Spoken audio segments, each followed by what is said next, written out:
Bom dia, irmãos. Tudo bem? Vamos orar. Senhor Deus, nós te damos graças por essa manhã, por ter essa oportunidade de aprender da Tua Palavra. Que o Teu Santo Espírito ilumine os nossos corações para que a Tua Palavra seja colocada num solo fértil, que ela possa produzir frutos, em nome de Teu Filho Jesus, ó Pai.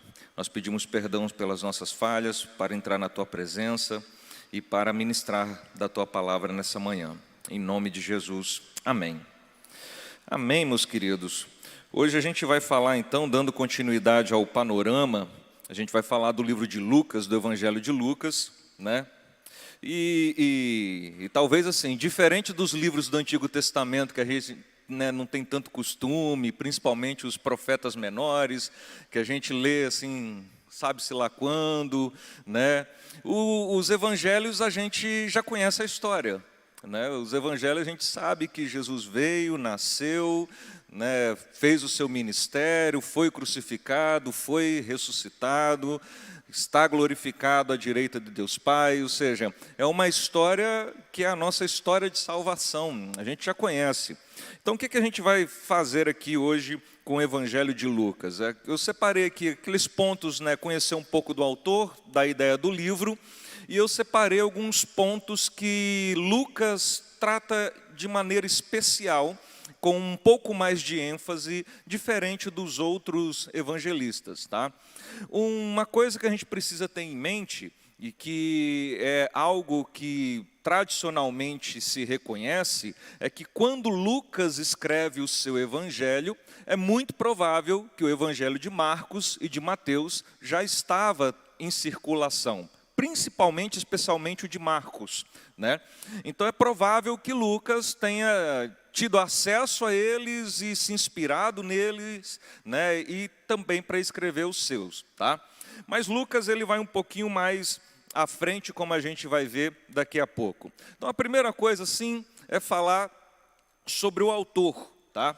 A tradição sempre afirma que Lucas é que escreveu o evangelho, não só esse evangelho, mas também o livro de Atos dos Apóstolos, né? Quando mais à frente a gente vai ter o panorama de Atos dos Apóstolos, mas é o mesmo autor tradicionalmente reconhecido, tá?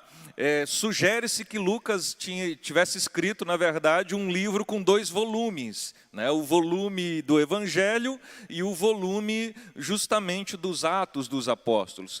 Vi até alguns comentaristas falando assim, que Lucas talvez tinha até a pretensão de escrever um 3º volume, contando depois da história, né, do martírio de Paulo em Roma, mas isso é só uma conjectura que eles levantam, a gente nunca vai realmente saber se essa era a verdadeira intenção, tá? A gente tem evidências externas dos pais da igreja. Os pais da igreja lá no início, no 1º, 2º, 3º século, boa parte deles, né, eles sempre trouxeram que Lucas foi o autor desses 2 livros, tá? Irineu, Clemente de Alexandria, Tertuliano, Orígenes, Eusébio, até um opositor, um inimigo, um herege, né, Marcião, ele também reconhecia que Lucas era o autor desses 2 livros. Então, assim, pouca questão tem se levantado da autoria desse livro como sendo de Lucas. Então a tradição sempre afirmou Lucas como sendo o autor desses 2 livros, e a gente vai estudar um pouco sobre eles, tá? Então veja aí que Lucas, né? Agora falando assim, quem é Lucas? E eu quero me ater ao Lucas que a Bíblia nos apresenta. Lucas, lá em Colossenses, capítulo 4, versículo 14, Paulo escreve que ele é o médico amado, né? Então aqui a gente conhece a profissão desse indivíduo, Lucas, que ele era médico, tá? E um médico muito amado do apóstolo Paulo, porque a gente vai ver que ele era um cooperador de Paulo. Ele viajava com Paulo, provavelmente de umas certas viagens que Paulo fez, tá? Então, Lucas era companheiro de viagem de Paulo. Lá em 2 Timóteo, lá nas cartas da prisão, né, ele coloca lá, Paulo escreve sobre ele, somente Lucas está comigo. Então, Lucas era um companheiro de viagem e um companheiro de ministério de Paulo, tá? No livro de Atos, Lucas também troca o pronome eles para nós. Isso é interessante, que ele está contando no livro de Atos, basicamente, as viagens de Paulo, né, a história dos apóstolos, mas ele se foca muito nas viagens missionárias de Paulo. E num certo momento do livro de Atos, ele, ao invés de ficar falando eles, ele se inclui também na história que ele está contando, porque ele é participante daquelas viagens. Então lá no capítulo 16, no capítulo 20, a partir do capítulo 16, na verdade, Lucas, ele começa a falar assim, nós, ou seja, ele se inclui nas viagens, e isso reafirma a ideia, né, nas outras cartas, de que ele era um companheiro de Paulo nas suas viagens missionárias. Tá? E lá em Filemão, versículo 24, ele também vai colocar, né, Paulo vai colocar que ele era um cooperador. Paulo menciona vários cooperadores lá, e um deles é Lucas. Tá? Então esse Lucas, ele foi provavelmente um grande companheiro de Paulo, nas suas viagens missionárias, esteve com Paulo, ajudou Paulo, cooperou com ele, e é por isso que ele escreveu com tanta propriedade as histórias, né, em Atos dos Apóstolos, como sendo aquela lá das missionárias de Paulo. Ele teve contato direto, tá, com Paulo, certo? Então ele fez isso. A data do livro de Lucas, há uma certa discussão sobre essa data. Tá? Alguns entendem que é no final do ano 50 depois de Cristo ou no início do ano 60, por causa dos eventos que Lucas narra, principalmente no livro de Atos de Apóstolos. Ele não narra da queda de Jerusalém, ele não fala, né, que no ano 70 Jerusalém caiu, ele não narra esses fatos. Então alguns entendem que Lucas provavelmente tenha escrito o livro antes do ano 70, antes da destruição do templo de Jerusalém. Tá? Outros vão entender de maneira diferente. Quando ele narra a passagem, Jesus falando assim, que o que vai acontecer com o templo de Jerusalém, que ele vai ser destruído, Lucas é o único a colocar uma informação, diferente dos outros evangelistas, a colocar uma informação muito precisa sobre a destruição do templo. E alguns consideram a seguinte hipótese, né? Essa informação é tão precisa que provavelmente ele só tinha condições de ter colocado depois do evento da queda de Jerusalém. Tá? Então alguns vão datar, por exemplo, o Augusto Nicodemos, ele data depois do ano 70. Tá? O livro de Lucas, certo? Mas aí tem um contra-argumento, né? Será que Jesus realmente talvez não tenha falado esse exato e específico detalhe antes de acontecer? Né? Será que Deus não poderia ter revelado isso a eles antes de acontecer com esse detalhe? E o único que colocou esse detalhe foi Lucas. Então assim, no final das contas, a gente não tem como bater o martelo se foi uma data ou se foi outra. Tá? Mas muito provável que tenha sido aí entre o ano 50, entre o ano 70, nesse período que Lucas tenha feito, escrito esse livro. Tá? Outra coisa é o lugar onde se tentou se delimitar, assim, qual lugar que Lucas escreveu esse livro. E aí, sim, eu encontrei várias pessoas falando várias coisas diferentes uma da outra. Tem gente que falava que ele escreveu na Grécia, na Cesareia, em Alexandria, em Roma, na Acaia, tá? A verdade é que não existe nenhuma evidência bíblica que traga uma certeza sobre esse local, certo? E uma outra coisa, independentemente de onde ele tem escrito, isso não faz relevância para aquilo que é o peso bíblico da revelação do Evangelho de Lucas também, certo? Mas a questão é, a gente tem como dizer, Lucas escreveu o livro onde? Né? Não sei. Muita gente traz muitas teorias a respeito do assunto, mas a gente não tem como determinar efetivamente qual é esse lugar, ok? Só para a gente fazer essa introdução, né, desse livro, e aí a gente vai para o Evangelho, efetivamente, para a gente falar um pouquinho. Então, eu gostaria que você abrisse aí o Evangelho de Lucas, capítulo 1, versículo 1. Então, ele coloca aí: visto que muitos houve que empreenderam uma narração coordenada dos fatos que entre nós se realizaram, conforme nos transmitiram os que desde o princípio foram deles, testemunhas oculares e ministros da palavra. Igualmente a mim me pareceu bem, depois de acurada investigação de tudo desde sua origem, dar-te por escrito, excelentíssimo Teófilo, uma exposição em ordem, para que tenhas plena certeza das verdades em que foi instruído. E aí a pergunta é, para quem Lucas escreveu esse evangelho? Tá? Não só o evangelho, mas o livro de Atos também. Para quem ele escreveu? Para um indivíduo chamado excelentíssimo Teófilo. Tá? Quem é esse Teófilo? A gente não tem muito informações na Bíblia sobre quem é. Na verdade, a única coisa que a gente sabe do Teófilo é que ele é excelentíssimo. Tá? Mas então, assim, era muito comum, às vezes nessas épocas, quando se pretendia escrever um livro, fazer uma história, né, alguém financiar esse livro, ou alguém que tinha condições financeiras de bancar alguém para escrever o livro. Tá? Então é provável que esse Teófilo tenha sido um novo convertido, ou alguém que queria conhecer a história de Jesus com mais detalhes, tá? Que pode ser que ele tenha patrocinado a pesquisa de Lucas a respeito do assunto, e ele talvez também tinha condições financeiras de colocar essa obra em circulação. Tá? Naquela época, né? Até porque você tem que lembrar que naquela época escrever um livro não era muito fácil, certo? Tinha que ser na mão, na pena, né? Na tinta, no papiro, então não era algo fácil de você reproduzir uma carta.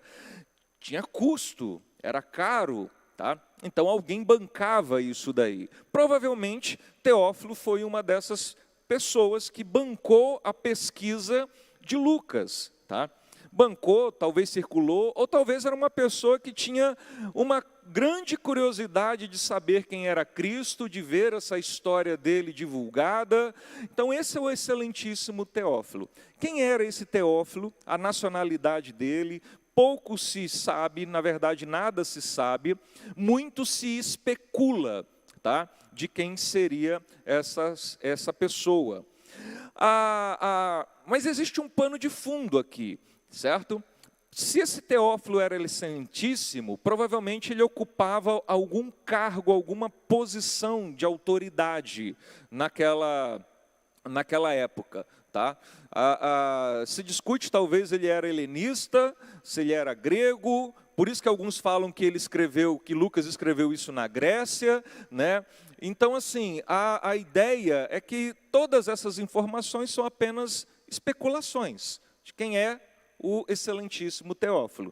Excelentíssimo, a gente sabe, é um pronome de tratamento que normalmente é dado para certas autoridades. Tá? É provável, então, que ele tenha sido uma autoridade daquela época, que bancou, que incentivou, que levou recursos para Lucas escrever, então, tanto o Evangelho quanto o livro de Atos dos Apóstolos. Tá? E aí a gente tem esse pano de fundo dessa nacionalidade que muitos vão dizer o seguinte: para qual povo, para qual tipo de pessoa Lucas realmente estava direcionando esse livro? A gente sabe que o Evangelho de Mateus era direcionado para os judeus. Tanto que Mateus, a cada versículo ele coloca, isso aconteceu que era para se cumprir a profecia lá. Né? Ou seja, ele vai deixando claro no Evangelho de Mateus o cumprimento das profecias. Por quê? Porque o público-alvo dele eram os judeus. né? O Evangelho de Marcos. O Evangelho de Marcos é um evangelho bem mais conciso, acelerado, que provavelmente Marcos tenha escrito aquilo para os romanos, né? Para um povo que não gostava de perder tempo na leitura. Eles pegavam e uma palavrinha que Marcos usa no seu evangelho é a palavrinha logo, né? Acontecia uma coisa, ele logo fez isso, e logo aquilo, e logo para outro lado. Então, é um outro público. Agora, qual público é o livro de Lucas, tá? Provavelmente, o livro de Lucas ele está direcionado para um povo grego helenista com uma cultura diferente, tá? Então, provavelmente o livro de Lucas, o Evangelho de Lucas, ele é direcionado por uma cultura diferente, uma cultura helenista, grega, tá? Até porque nos estudos dos originais, o grego de Lucas é muito bom, tá? Você percebe uma escrita muito boa de grego. Você percebe que era uma pessoa instruída que escreveu aquilo. Não era qualquer pessoa, tá? Aí você tem que lembrar que na época de Jesus, a instrução, né, não era igual na época de hoje, certo? Então você percebe que, pelo grego que ele fala, que quem pediu o livro, provavelmente ele mandou isso para o mundo helenista, para o mundo grego, para uma outra cultura que não era nem a romana, nem a judaica, para divulgar essa ideia de quem era Jesus e toda essa história, tá? E aí tem um detalhe. Esses versículos que nós lemos, eles trazem uma informação muito bacana, que é como Lucas fez a pesquisa dele. Tá? Você não vai encontrar isso em nenhum outro livro do Novo Testamento, dizendo, a minha base de pesquisa desses fatos foi, né? Esse livro de Atos e o livro de Lucas parece mais um trabalho acadêmico do que simplesmente uma narrativa de história. Ele tinha um propósito e tinha meios de pesquisar isso daí. Então, olha só o que ele coloca. Primeiro, como é que ele obteve as informações? Ele fala aí no versículo 2 do capítulo 1, conforme nos transmitiram os que desde o princípio foram deles, testemunhas oculares e ministros da palavra. Com quem Lucas obteve informação para escrever essa narrativa? Com quem viveu com Cristo. Tá? Com quem viveu com Cristo. Alguns vão dizer que numa das viagens com Paulo, Lucas provavelmente tem encontrado Maria. E ele interrogou provavelmente Maria para colocar, né, o único evangelho que vai falar sobre a infância de Jesus. É muito provável que ele tenha tirado essas informações de quem? Da própria mãe, né? Então, ele nessas viagens com Paulo e na convivência com as outras pessoas, ele fez o quê? Ele interrogava, ele sentava, vem cá, me conta aí, como é que foi? Né? E ele interrogava as pessoas para saber justamente. Então, ele buscou em quem? Testemunhas oculares e ministros da palavra para saber sobre aquelas informações. Tá? Outra coisa, ele não fez uma investigação, uma pesquisa superficial. Ele não foi de ouvir dizer, né? Ele fez, versículo 3, igualmente a mim me pareceu, depois de acurada investigação de tudo desde a sua origem. Então veja que ele coloca assim, a minha investigação foi acurada, foi muito bem feita. Eu busquei todos os pontos que poderiam ter sido buscados por essas testemunhas oculares, por essas pessoas, tá? Então, vejam que Lucas, ele não fez assim, ouvi dizer que era disso, era daquilo. Ele sentou, ele pesquisou e ele foi investigar isso de maneira profunda, tá? Sim, diante dessa informação que eu estava também lendo aqui, dessa acurada investigação, né? Sim, aí dá para começar a concluir que o Augusto Nicodemos tem um pouco de razão, né? Que Lucas escreveu esse livro de fatos já ocorridos, né? Sim. E não que ele foi inspirado de fatos que iriam acontecer. Ele Sim. foi inspirado, obviamente, mas para escrever um livro de fatos já ocorridos. Não é isso? Sim. É fato, né? Então, assim, talvez a ideia de que foi nos anos 70 que ele escreveu tem uma leve... Dá esse indício, né? Dá esse indício. O ponto que o presbítero Fábio está falando lá do ano 70, né? Que alguns vão dizer assim, que ele não fez porque ele não mencionou certos fatos. Mas o que o presbítero está levantando aqui é o seguinte, mas se ele fez uma acurada investigação, ouviu todo mundo, então provavelmente ele escreveu isso depois de uma certa época, né? O que também mas também não dá para bater o martelo que foi, mas é um indício. Só indício. É um indício, exatamente. Tá? Outra coisa que Lucas fala aqui, que ele fez nessa exposição, é que ele faz uma exposição em ordem.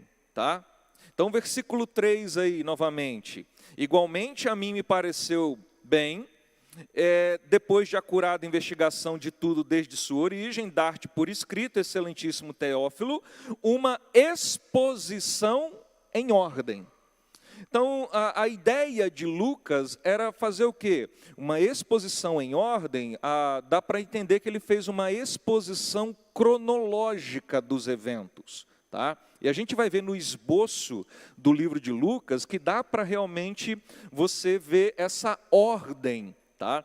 Essa ordem da cronológica de como Lucas colocou isso. Tá? Mas para mim o mais sensacional que ele escreve lá para o Teófilo é o propósito dessa pesquisa toda que ele fez e de tudo que ele levantou. Tá? Olha o versículo 4. Qual o propósito disso tudo? Para que tenhas plena certeza das verdades em que fosse instruído. Ou seja, o propósito é para que esse Teófilo tenha certeza de que aquilo que ele foi instruído, daquilo que eles falaram para ele, era verdade. Realmente aconteceu. Então, o propósito da carta, né, do Evangelho de Lucas, é para trazer certeza no coração, primeiramente, desse excelentíssimo Teófilo, né? Provavelmente, como eu falei, provavelmente ele era ou talvez um novo convertido, ou alguém que estava prestes a se converter, e queria mais informações a respeito de Jesus. Tá? E aí Paulo traz, olha, está aqui a minha pesquisa, né? O que eu fiz está em ordem, e isso vai servir para aumentar a sua fé, para você ter certeza de que aquilo que você ouviu é verdade. Tá? Então existe um propósito. Ao falar aí nesse destinatário, né, desse livro, é interessante a gente pensar, começar a imaginar as coisas, né? Você está falando aí, a gente está imaginando aqui as consequências disso. Porque, num primeiro momento, você pensa assim, como que uma pessoa vai gastar tanta investigação, tanto estudo, tanto desenvolvimento, principalmente naquela época, para destinar um conhecimento a uma pessoa.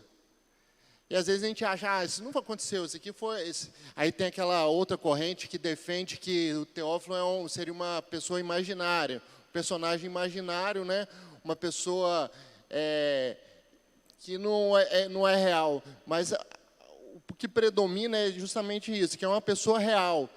E surpreende a gente imaginar que Lucas está escrevendo para uma pessoa, depois de uma acurada investigação, fazer um livro para, pelo menos diretamente, inicialmente, para uma pessoa.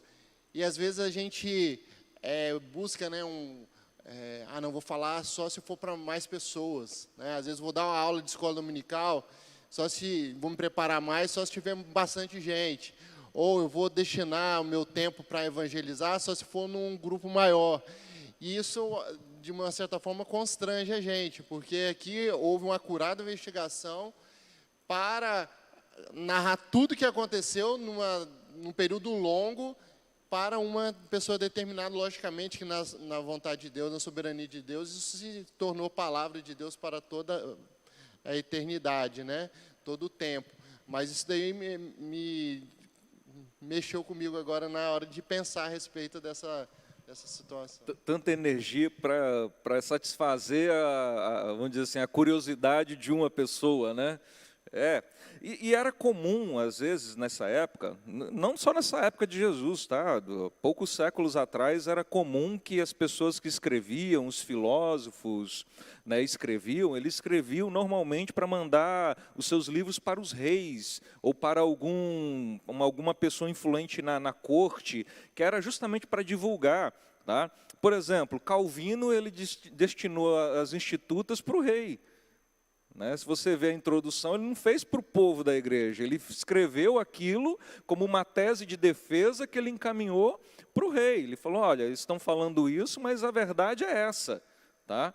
Então, você pegar, era normal esse destino das cartas, às vezes a pessoa escrevia uma certa tese e direcionava para uma autoridade, porque naquela autoridade é que se discutia as ideias, né, naquela corte se discutia as ideias e às vezes a sua ideia era emplacada. Você conseguia mudar o rumo, às vezes, de uma nação por causa de um escrito. Né? Você pegar o Príncipe de Maquiavel também, então era comum, às vezes, essas situações. Tá? Mas é muito interessante esse comentário, porque né, Lucas despendeu um esforço para justamente satisfazer essa, entre aspas, né, curiosidade desse excelentíssimo Teófilo. E aí, sobre que Teófilo não existiu, sinceramente, existe uma regra de interpretação que é o seguinte: aquilo que está mais fácil de se entender e de se tirar do texto, provavelmente é a verdade. Né? E a verdade é que Lucas escreveu isso para uma pessoa, excelentíssimo Teófilo.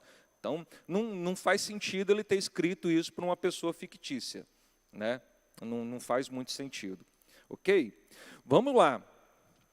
Olha o esboço aí. Como eu falei, né, a gente vai perceber essa ordem cronológica no esboço do livro de Lucas. Esse é um esboço assim, quase que unânime entre os teólogos, né, os comentaristas, sobre o livro de Lucas. Tá? É claro, com alguma outra diferença do nome, da nomenclatura, né, que eles dão, mas a ideia é basicamente a mesma. Então ele faz esse prefácio, essa introdução que a gente leu, e aí Lucas começa a descrever o quê? A preparação para o ministério de Jesus, ou seja, ele começa a falar da infância de Jesus, tá? Da infância, adolescência e um pouco antes de começar o ministério dele. Né, que vai aí do capítulo 1, do versículo 5, aí se você quiser folhear a Bíblia aí comigo, até o capítulo 4, versículo 13. Aí o capítulo 4, versículo 13, ele vai encerrar o quê? Ele vai encerrar quando Jesus volta da tentação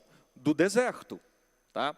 Então Jesus é batizado, é levado pelo Espírito Santo para o deserto para ser tentado, ele vence o diabo no deserto da tentação, e ele volta agora, e aí ele começa então o seu ministério, tá? Que é do capítulo 4, versículo 14 em diante, que é o ministério na Galileia. Tá? Galileia era uma região, certo? Não era um local específico, mas era uma região.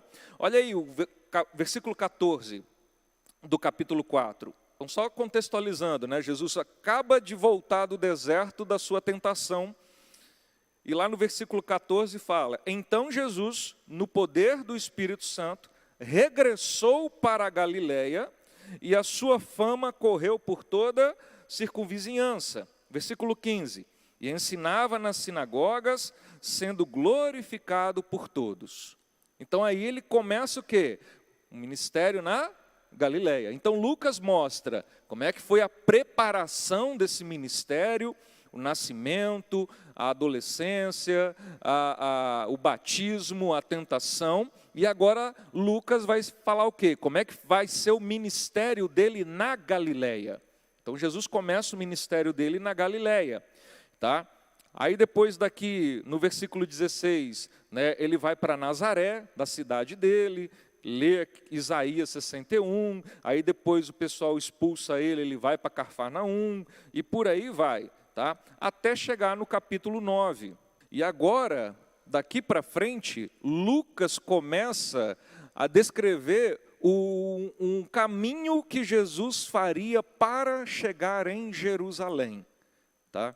Então ele prepara, né, A juventude, a infância, o batismo com o Espírito Santo, a tentação de Jesus, o ministério de Jesus na Galileia. E aí olha o versículo 51 do capítulo 9.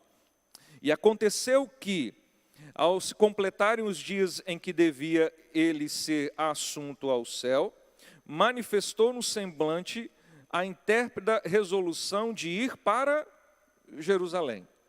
E aí então Lucas agora começa a contar meio que essa viagem de Jesus até chegar em Jerusalém, tá?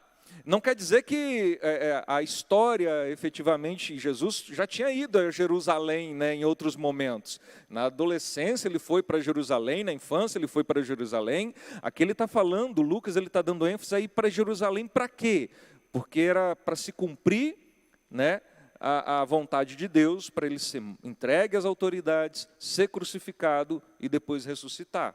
Então, essa ida para Jerusalém é aquela ida última que Jesus ia fazer para sofrer todo o martírio e depois ressuscitar. Então, ele começa a contar a história aí de como Jesus vai para Jerusalém até o capítulo 19. É como se Lucas estivesse mostrando essa ideia de que Jesus está indo para Jerusalém, tá? 19, 28, que a partir do 19, 28, os comentaristas falam, aqui já começa o ministério de Jesus em Jerusalém, tá? Então olha só, 19, 28, e dito isso, prosseguia Jesus subindo para Jerusalém. Só que se subindo para Jerusalém, já vai falar da entrada triunfal de Jesus em Jerusalém. Essa passagem aqui, né, já vai mostrar como é que foi a entrada de Jesus em Jerusalém, aquela entrada triunfal. E lá o versículo 41, a reação de Jesus ao chegar em Jerusalém. Quando ia chegando, vendo a cidade, chorou, né?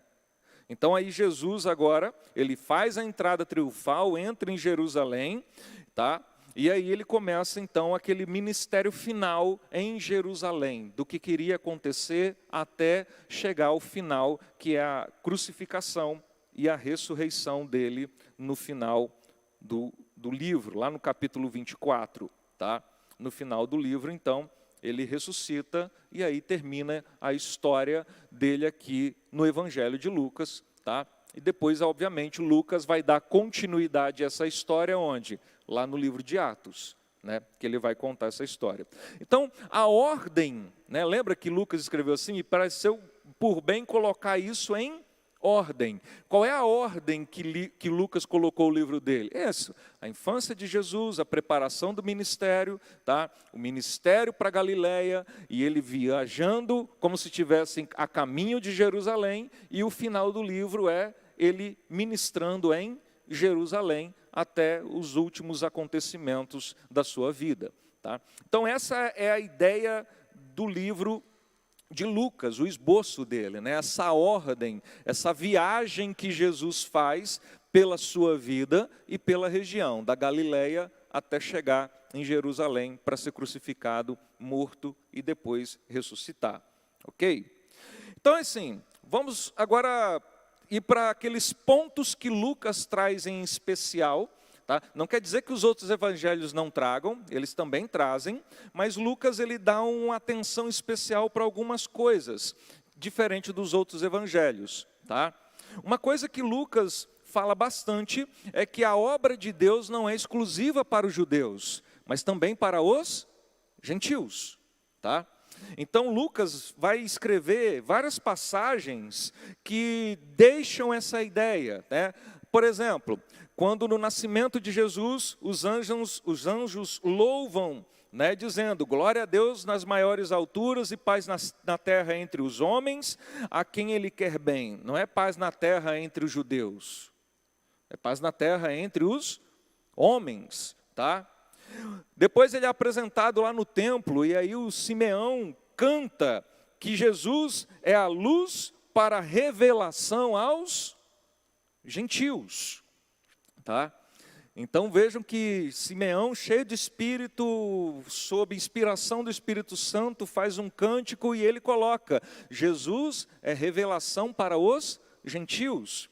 A genealogia que Lucas apresenta é diferente da genealogia que Mateus apresenta. Tá? Se você for aí no capítulo 3, lá no finalzinho do capítulo 3, a partir do versículo 23, você vai encontrar a genealogia apresentada por Lucas. Existe uma grande dificuldade de se interpretar, né, essas genealogias, de quando você compara a genealogia de Mateus com a genealogia de Lucas. Por quê? Porque alguns nomes estão diferentes, alguns foram suprimidos. Tá? Essa é uma dificuldade de se interpretar essa situação. Mas tem uma coisa que é muito clara. Mateus ele começa a genealogia dele a partir de quem? Lembram? De José? Não, lá no final, lá no início, ele parte de quem? Quem é o primeiro lá? Até chegar em Jesus. Quem não lembra, volta lá para Mateus. Davi? Um pouquinho antes.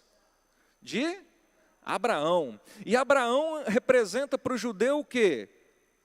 É o pai daquilo tudo, né? É aquele que teve a promessa que deles, né, eles formariam uma grande nação sobre a terra, certo?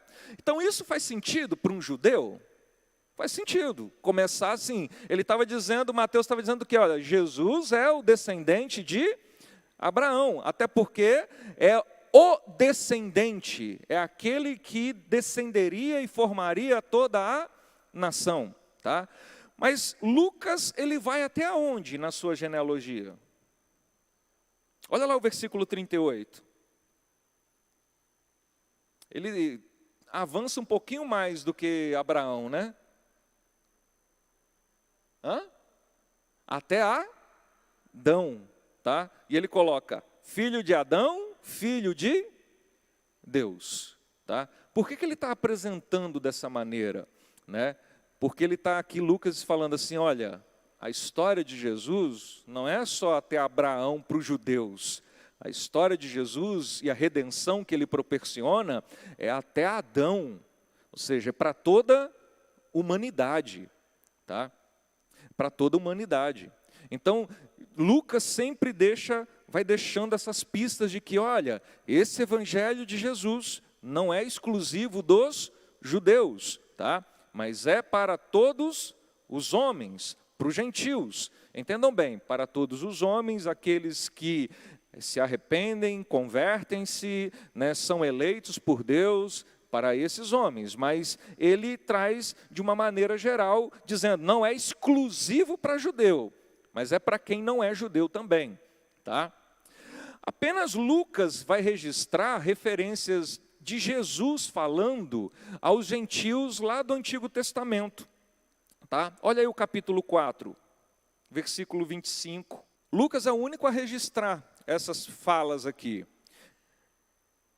Então Jesus está lá em Nazaré, no ministério da Galileia, e ele fala, na verdade vos digo, que muitas viúvas havia em Israel no tempo de Elias, quando o céu se fechou por 3 anos e 6 meses, reinando grande fome em toda a terra. E a nenhuma delas foi Elias enviado, senão para a viúva de Sarepta de Sidom. Havia também muitos leprosos em Israel, nos dias do profeta Eliseu, e nenhum deles foi purificado, senão Naamã, o sírio. Tá? O que isso significa? O que Jesus está querendo dizer?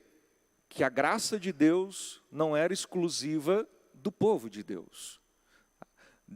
Jesus aqui está falando de outras pessoas, de outras nações, que foram abençoadas pela graça de Deus, além dos judeus. Tá? E Jesus está comparando, olha, tinha muita viúva em Israel, mas Deus foi abençoar uma viúva estrangeira. Tinha muito leproso em Israel, mas Deus foi abençoar um leproso estrangeiro. Ou seja, Jesus já deixando claro assim, o evangelho, as boas novas, não é exclusiva de judeu. Tá?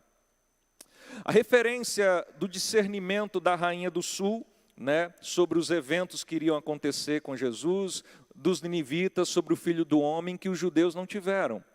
Por exemplo, lembra, pegar de Nínive, que a gente mais conhece, lembra da história de Nínive, lá em Jonas?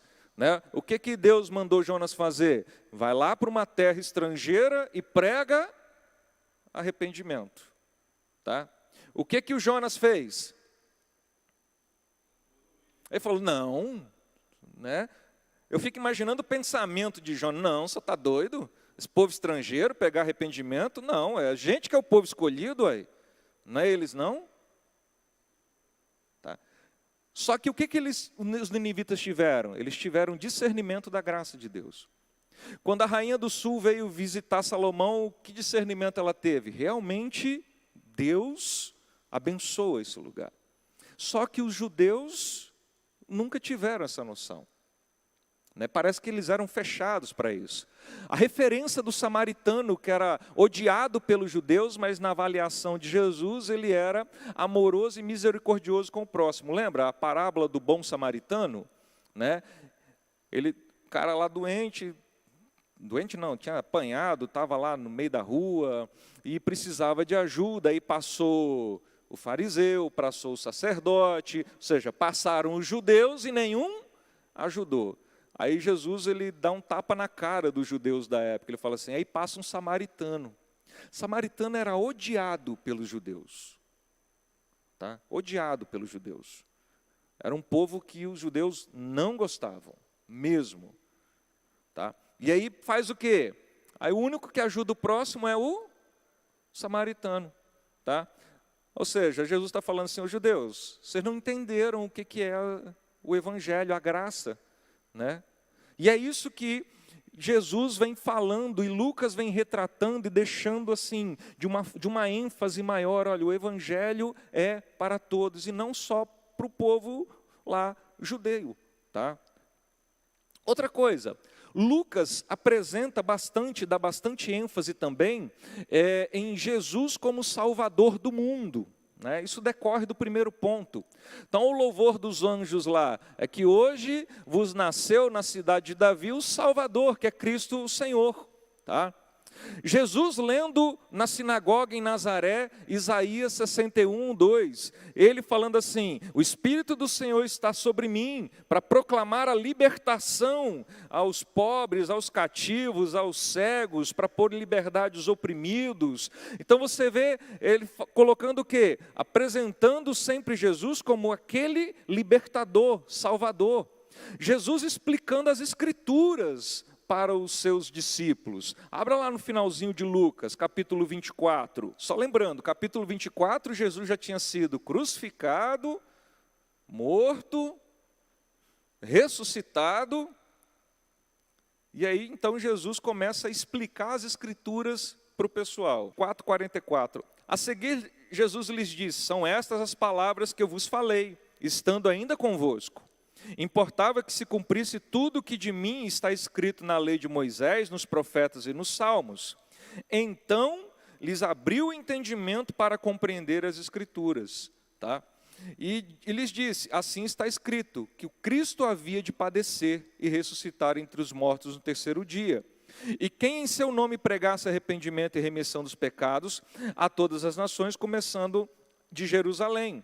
Vós sois testemunhas dessas coisas. Eis que envio sobre vós a promessa do meu Pai. Permanecei, pois, na cidade, até que do alto seja revestido de poder. Tá? Então vejam que Jesus, lá no final do livro, ele faz o quê? Ele dá o gabarito da prova para os discípulos.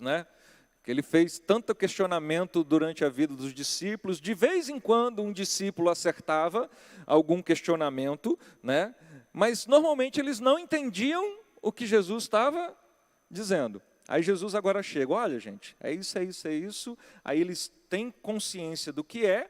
E aí então Jesus comissiona essas pessoas para pregar o arrependimento no nome dele. Para o perdão dos pecados. Ou seja, Jesus novamente se mostrando aqui. E Lucas destacando o quê? Jesus, o libertador, o salvador do mundo.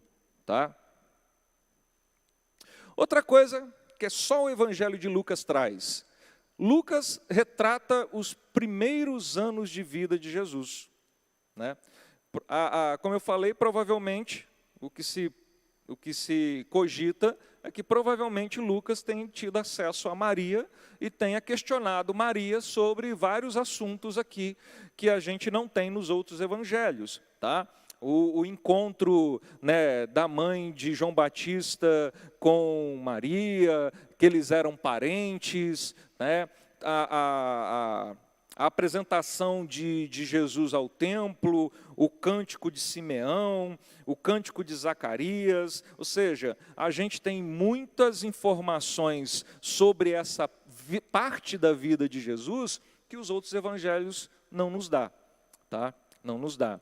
Mas vejam que Lucas, ele não fica escrevendo muito sobre isso também. Ele nos dá uma prévia de como foi isso, mas ele dedica só uma parte do livro, né? A maior parte do livro é sobre o quê? É sobre o ministério de Jesus, né? Porque é isso que interessa efetivamente. Mas ele traz, e aí, né, isso às vezes aguça a nossa curiosidade, né, para saber assim, o que Jesus fazia, né, quando ele tinha tal idade, o que Jesus fez. Sinceramente, é uma curiosidade, mas interessa para a história da redenção, né, para a nossa fé? Não. Tá? O que interessa é o ministério que Jesus fez. Ele foi crucificado pelos nossos pecados, foi morto pelos nossos pecados, ressuscitou, está à direita de Deus Pai e voltará para buscar a sua igreja, né? É esse que é a grande questão do Evangelho, tá? E Lucas aí continua também. Lucas retrata também um papel especial das mulheres no ministério de Jesus, como nenhum outro evangelista faz, tá? Você vai encontrar mulheres nos outros evangelhos? Sim, mas Lucas, ele dá uma atenção especial ao papel de certas mulheres e o tratamento de certas mulheres no evangelho dele, tá? Então, assim, isso daqui é muito importante porque tem muita gente que acusa o evangelho de ser machista, patriarcal e não sei o que lá, né? Esses nomes da modernidade que se pretende acusar os evangélicos atualmente, os cristãos, tá? Mas o evangelho de Lucas, ele vem falando o seguinte, não, esse tratamento que vocês dizem que as mulheres tinham não é o tratamento que Lucas apresenta, tá? Lucas retrata, por exemplo, o louvor de Ana, né, que está lá no capítulo 2, do versículo 36 em diante. Ele retrata a profetisa Ana louvando a Deus, certo? Ele retrata a ressurreição do filho da viúva de Naim. Ele fala do amor por uma mulher pecadora em contraste com o desprezo dos fariseus, aquela mulher que vai, né, lava os pés de Jesus, e aí Jesus vira para o povo lá e fala assim, olha, ela lavou pelo menos os meus pés, vocês não me deram nem um copo d'água até agora, né?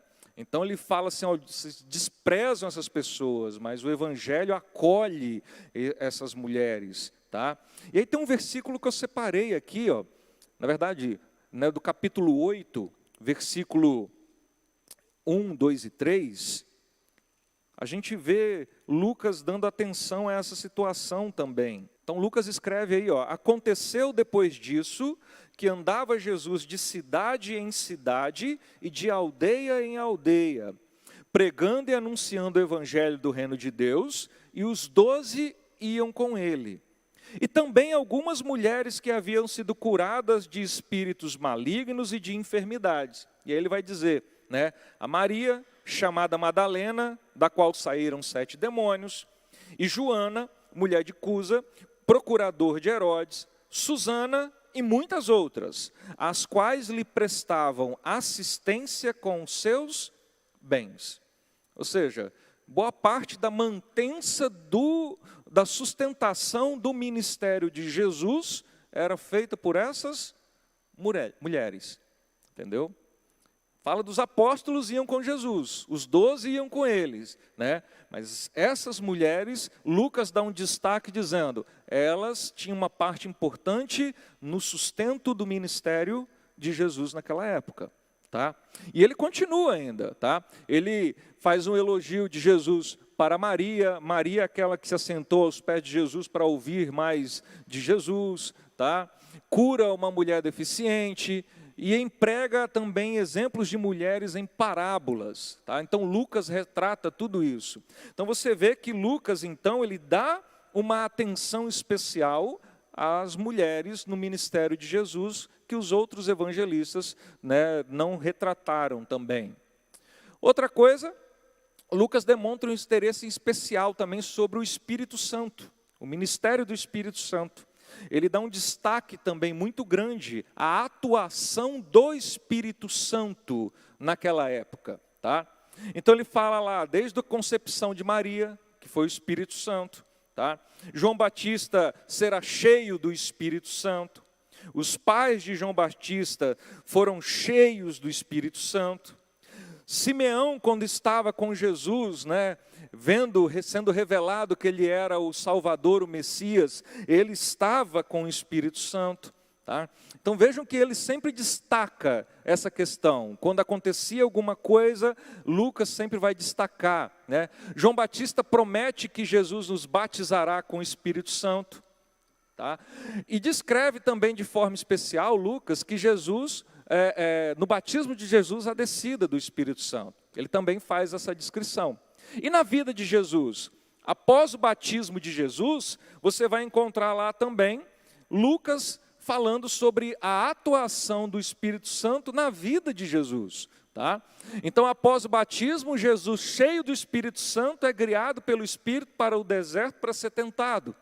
Jesus volta da Galileia com o poder do Espírito Santo, vai na sinagoga, lê Isaías 61, tá? Ou seja, ele está cheio do Espírito Santo. Jesus se exultava, se triunfava no Espírito Santo. Jesus promete o Espírito Santo de uma forma tremenda após a sua ida, o Consolador virá. Tá? E Jesus alertava sobre a blasfêmia do Espírito Santo também. Então vejam que Lucas, ele dava também uma atenção especial a que tipo de assunto? Ao poder e ao ministério do Espírito Santo. Tá? Ele destaca isso mais do que os outros até, certo? O Evangelho também é um evangelho cheio de cânticos e expressões de alegria.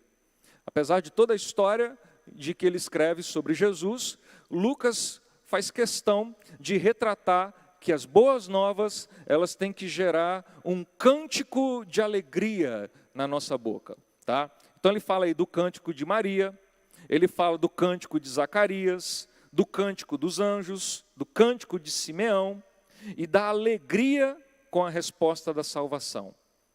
Então, isso daqui, Lucas também está querendo passar uma mensagem de quê? De que o Evangelho é para trazer alegria, cântico, né? Manifestações de alegria na nossa vida. Né? Se somos salvos dos nossos pecados, se nós éramos pecadores perdidos, destinados ao inferno, e formos salvos pelo sangue desse Cordeiro, essa é a maior e infinita bênção que nós poderíamos receber nas nossas vidas. Não existe mais nada precioso e não existe mais nada que possa suprimir essa alegria pela salvação. Eu sei que a nossa vida aqui terrena, na nossa carne, é corrida, é dolorosa, é sofrida, mas quando vem esses sofrimentos, às vezes, aquilo às vezes que conforta o nosso coração é que sabemos que somos peregrinos nessa terra e que a nossa alegria eterna, ela está ainda por vir. Então Lucas, ele faz questão de deixar o Evangelho aqui na terra, apesar de ser sofrida a nossa vida aqui, né, ser difícil, dolorosa, né, é possível a gente cantar de alegria a esse Evangelho que nos traz boas novas. Tá? E última coisa aqui para a gente encerrar, é que Lucas também destaca, de uma forma diferente dos outros, as orações, a importância da oração, tá? Como nos outros evangelhos, Lucas ele faz um destaque maior. Lucas ele separa aqui 7 vezes, né, 7 passagens, na verdade, sobre o ensino de oração. Ele mostra aí em situações Jesus saindo para orar para momentos cruciais. Então ele destaca na sua história que Jesus, sendo Deus, sendo Messias, próprio Cristo, precisava se destacar em certos momentos para orar para momentos cruciais, tá? Lucas também relata ensinos específicos sobre oração, de como orar. E ele também traz uma parábola sobre oração. Tá? Então esse também é um assunto que Lucas vai trazer para a gente, que é mais enfatizado nesse evangelho do que nos outros, sobre o ministério de oração que a gente precisa ter. Tá? E na verdade, assim, esses dois últimos pontos eu deixei propositalmente por último, né? Que essa alegria pela salvação e a oração são coisas que nós essencialmente precisamos, urgentemente precisamos nas nossas vidas, né? E esse evangelho, ele dá esse destaque. Lembra para quem ele foi escrito? E o que na verdade Lucas está tentando passar a mensagem para Teófilo, né? São justamente esses pontos. Olha, Teófilo, o poder do Espírito Santo, a assistência dessas mulheres, elas são importantes, o poder dessa oração, tá? A alegria, o cântico pela nossa salvação. Então, essas mensagens que estão aqui com mais ênfase no Evangelho de Lucas, isso tinha um destinatário, o excelentíssimo Teófilo, tá? Só que essa carta, por graça de Deus, né, inspiração do Espírito Santo, ela chega até nós com essas mesmas mensagens para as nossas vidas hoje, né? Com as mesmas coisas, a importância do poder do Espírito Santo na nossa vida, a importância da oração, a importância de nós nos alegrarmos e cantarmos pela alegria da nossa salvação, a importância que as mulheres têm hoje, inclusive, na assistência do ministério, né, no ministério aqui que a gente fala no decorrer da pregação da palavra. Então a gente precisa ter isso sempre em mente. E essas são as verdades, né, que Lucas queria passar para Teófilo, para que ele chegasse ao pleno conhecimento das verdades daquilo que ele já tinha ouvido falar. Amém? Eu vejo algumas características de Lucas por ele ser o único autor gentio da Bíblia. Sim, é Muito verdade. por ele ser gentio, porque os judeus não davam valor às mulheres. É verdade. Obrigado, porque você me lembrou de uma informação importante. Lucas, ele não era judeu, tá? Lucas era gentil, ele não tinha descendência judaica, né? E aí é verdade, você tocou num ponto interessante, e aí a gente percebe como isso é diferente, né? Como é diferente essas questões, tá? Obrigado por lembrar. Mais alguma coisa? Quis converter um outro gentio, né? Ele talvez teria já convertido aquele excelentíssimo Talvez, Teófilo, né? Talvez. Mas talvez mesmo sendo convertido, ele não tinha a consistência teológica, né? Aí Lucas queria exortá-lo de modo a conhecer melhor o Evangelho, né? Com certeza. Mas ainda assim é bem interessante o que a irmã Rani colocou aí. Com certeza, com certeza. E a gente tem que ter em mente que essas verdades, elas servem para uma coisa, né? Para construir a nossa caminhada e a nossa fé, né? Para construir a nossa caminhada e a nossa fé.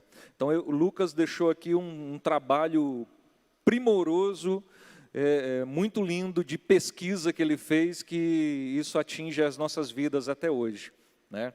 Para a glória e a exaltação de Deus nessa terra. Amém? Mais alguma coisa, meus irmãos? Vamos colocar de pé, vamos orar, irmãos? Para a gente encerrar. Senhor Deus, muito obrigado, Pai, pela Tua palavra. Tua palavra sempre é reveladora, sempre é instrutora dos nossos corações. Nós sempre podemos ser instruídos dos nossos caminhos, de como nós devemos nos comportar e lidar com as situações da vida por causa da Tua palavra, Senhor. Nós te damos graças porque o Senhor deixou para nós isso. E hoje nós temos a total facilidade de ter esse acesso às tuas escrituras, aos teus ensinamentos. Obrigado porque o Senhor inspirou, né, o evangelista Lucas a fazer toda essa pesquisa para que isso chegasse até nós hoje de uma forma muito maravilhosa e que nós possamos aprender com essas situações, aprender com esse evangelho, a dar mais valor ao ministério do Espírito Santo, dar mais valor à oração, dar mais valor aos cânticos, à alegria, dar mais valor às pessoas que estão à nossa volta, tá? Independente de quem sejam, ao nosso próximo, que nós possamos aprender com esse evangelho a sermos mais parecidos com Cristo, o nosso Senhor e Salvador. Nós te damos graças, Senhor. Cuida de nós durante esse dia, para que nós possamos estar aqui à noite, cultuando, exaltando com toda a alegria do coração o teu nome, Senhor. Em nome de Jesus que nós oramos. Amém.